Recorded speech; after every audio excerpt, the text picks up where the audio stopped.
Today we're going to be working with the bubble sort algorithm. Now, the bubble sort algorithm is a stable algorithm, but it's not very fast as far as its performance goes. Still, it's really easy to program, and if you need just like a quick and dirty like sort program that can just sort something out, especially for small arrays or small lists, this is actually a pretty decent one to go with just because it can be done so quickly. All right, so we are going to be building this on the foundation of our previous arrays algorithm or arrays program. So what this does is it just allows us to populate arrays, display it, shuffle it, and then do other things like that, like check if it's a descending order. And so it actually does a lot of things that we already like it to do. So I'm just going to add this on. So bubble sort the array. All right, so we're going to add option 12. It's not actually that important if you understand this whole, well, you should understand this whole, what everything that in this program does, but it's not the end of the world if you don't. As long as you're here, just you can look at the bubble sort algorithm. Okay, so we're going to say bubble sort, and then the array is called numbers.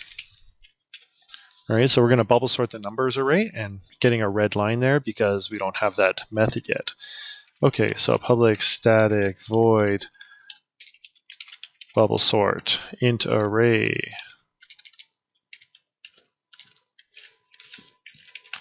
numbers. All right, let's get to it. So the bubble sort starts off with basically a marker looking at which number we are comparing it, like which number we are comparing to. So we are saying int, we'll just call it index 1. So index 1 is the first number. All right. In fact, we actually don't need to do it that way. We can just say for int index 1 is equal to, now we're going to start off at the first item in the array. We are going to compare all the way to the second last item in the array. So index 1 is less than numbers dot length minus 1.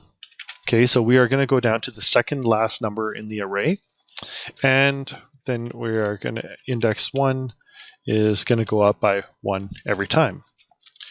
All right, and so what we can do is we can just actually just print this out just to make sure it is looping correctly like we want. And we'll just say index 1 and index 1. Now this should be working fine. Okay, so all right, there we go. So I have my console there. So I'm going to just populate the array sequentially, or doesn't matter, randomly display it. Okay, let's actually just put this into a console there so we can see it.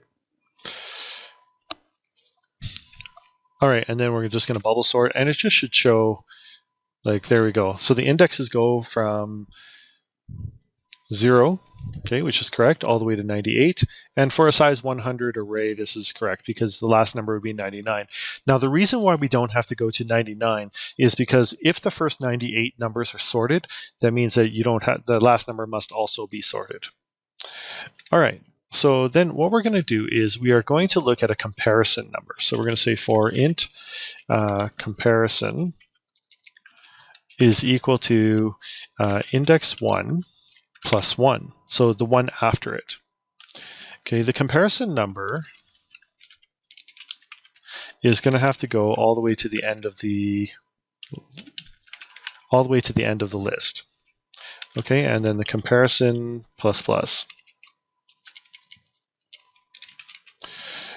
All right.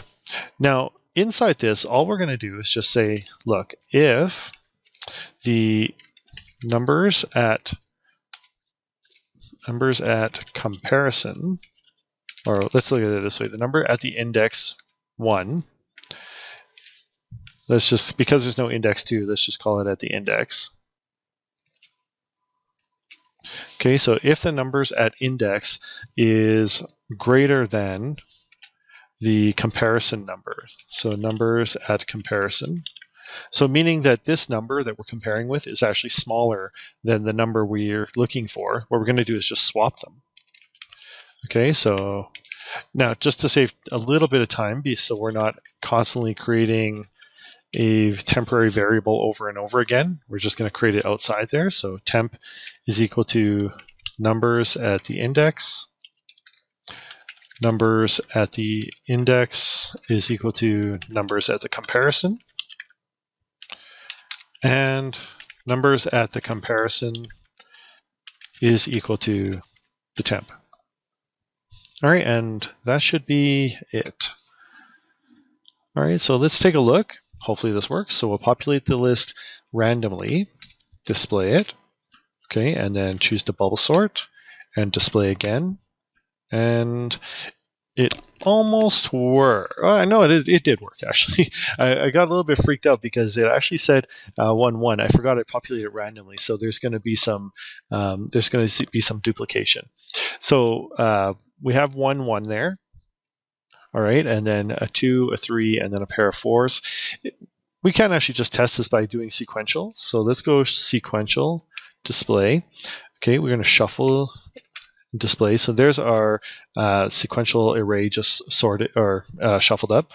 Go to bubble sort and display again. And yeah, there we go. It's back in order. So you can see the bubble sort is actually just like really, really simple. Because this for loop technically only has another for loop in it, we don't even need these scope brackets. This for loop only has an if statement in it, so we don't need those scope brackets. And we can just put this in proper coding format there, and there we go. That's the whole algorithm. All right, and I'll just run it one more time. Anytime I change my code, I always like to run it just to be sure. So we're gonna we're gonna populate sequentially, shuffle, and display, bubble sort, and display, and there we go. Back to sorted. So as you can see, it's super simple, really easy to program. As far as the performance goes, it's pretty slow, especially for large lists. But overall, this is actually a pretty easy one to just hammer out if you really just need something to sort something quickly. So anyways, that's it for now. Thanks for watching. Remember, if you have any questions, put them in the comment section. Remember to like and subscribe. Thanks for watching. I'll see you next video.